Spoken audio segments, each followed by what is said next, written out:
السلام عليكم ورحمة الله وبركاته. أصحابي الصوت وهذا مقعي ودكتور كلوز ما تحشر دونا سيلو استعماله داوين كلو يخانو قلجية أما أنتيبايوريكسكا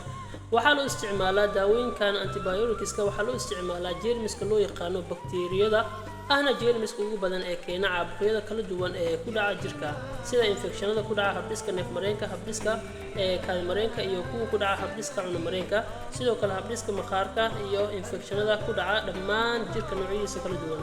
oo bulshada dhibaatooyin badan ku haya sanadahan boqolkii qof aragto hadii la baaro boqolkii 90 ay qabaan infectionka sidoo kale daawooyinka qalajiyaha qofka markuu isticmaalayo waa inuu soo maraa afar shoog waa inuu soo maraa ugu horeyn waa inuu dhakhtar soo xaqiijiyo xanuunka qofka xanuunka qaba oo raba inuu qaato daawooyinka qalajiyaha inuu qaato waa in dhakhtar uu tagaa in aska baxay farmashiya uu tagtid daawo raba inaad dhahdid daawo qalaji si inaad dhahdid loo soo siiyo lama rabo waxaa loo baahan yahay shuruudaha ugu horeeya waa inuu dhakhtar soo xaqiijiyo xanuunka aad qabtid waa in lagu soo baaraa number 2 duration waxaa loola jeedaa waa inta ay soconayso daawada inta badan waxay socotaa 7 maalmood ama 14 maalmood tan ugu badan waxaa loo baahan yahay daawada markii lagu soo qor durationkeeda inaad ilaaliso waa shuruud lamaad daawooyinka waxaa lagu dhahay isticmaal 7 maalmood isticmaal uu dhahay ama 14 isticmaal uu dhahay waxay isticmaashay hal maalin ama 2 maalin isticmaashay xoogaa fiicnaana dareenta daawooyinkii waa joojisay waxba ku mataleyso daawooyinkaas si qaldan ah u isticmaashay khaladiyaas wax ku matali doono sidoo kale shuruudaha saddexaad waxaa kamid ah frequency waxa waaye daawooyinka waxaa lagu dhahay 2 jeer waa lagu dhahay 3 jeer cabtay waxaa lagu dhahay waxaa lagu dhahay maalintii 3 jeer cab hal jeer cabtay hal jeer isticmaashay daawooyinkaas sidoo kale frequency-geeda khaladay waxba ku mataleyso frequency-ga shuruud afraad qofka dooska lagu talagalay inta lagu talagalay inuu isticmaalaa daawooyin oo lagu talagalay 1 miligram in isticmaasho hada 500 miligram isticmaal jaabana dooska khaladay overdose sameysay marna waxa waaye dooskiya khaladay dooskiya wax aan lagu talagalin ay isticmaashay daawooyinkii caruurta la siilha oo dooski oo 100 ml ka isticmaashay am 100 miligram isticmaasho adoo laga rabo in isticmaasho 500 ama 1 miligram in isticmaasho laga rabo sidoo kale daawooyinkan inta badan marka isticmaalayso waa inuu dhakhtar soo xaqiijiyo dhakhtar waa inuu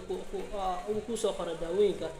sidoo kale hadda sanadahan qofku markuu xanuun yar uu dareemo markii wuxuu aadaya farmashi kadib wuxuu leeyahay aniga madaxa ay xanuuna daawo noocaas si aniga tifo ah daawooyin noocaas si tusaalahan waa baa farmashi aad waxa dhalay tifo ah daawo si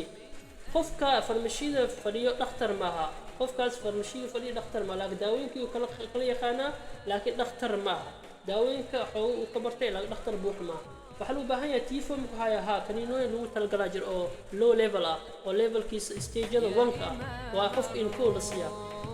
tifo haya dhalay kaniini uu sare waxa loo siiyay chloramphenicol loo siiyay waa chloramphenicol waxa loo isticmaalaa